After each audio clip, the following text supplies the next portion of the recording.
Kosembona, wathi umkhokho uyavala. Labantu abama-ex uthola umuntu eseboshiwe noma esefakwe ebhokisini ephila. Bona lokho akuzibadalela inkinga emndenini yabo. Hlomuka. Ya Dloko.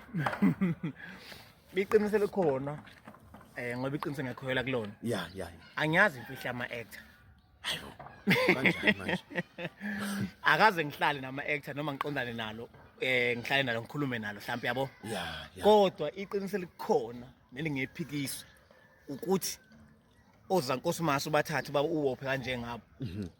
Solandela ijele wena noma ingane zakho ngoba usudlale ngoZankosi.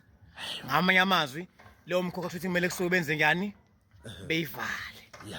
So imfihlo yama-actor angiyazi.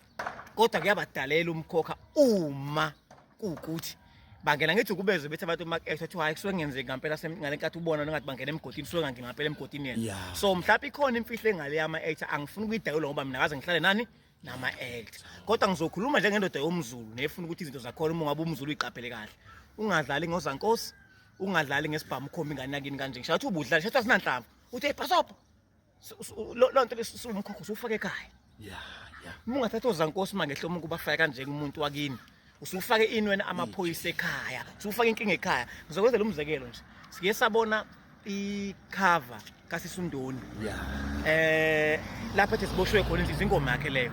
Ya. Kwisithombe sakhe wayifaka uZankosi kanje kwicover. Ya. Ngiyacabanga ukuthi leyanto mhlawumbe ikhona indlela owayenza for ukususa lezi ngqinamba lezi ukuthi phela manje sekumkhokha la sewufakile. Ubhuti wakho usaliwe usekalandelwa amaphoyisa kuzobe yole nkathi kwanaye usengaba nenkinga ozothi eboshwe into engekho ubuselande ini umkhokho wamaphoyisa ufaka ekhaya.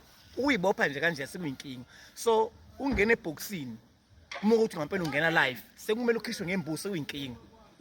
Ukungena emgodini uphinde ukhishwe sekumele ukhishwe kuhlathe imbuzi kuxoliswe ngoba sekumkhokho osufaka ekhaya.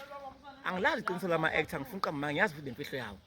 Kodwa iqiniso likhona lithi uma umuntu omnyama awufaka oZankosi awuyikhombi ngesibhamu awungena ebhokisini.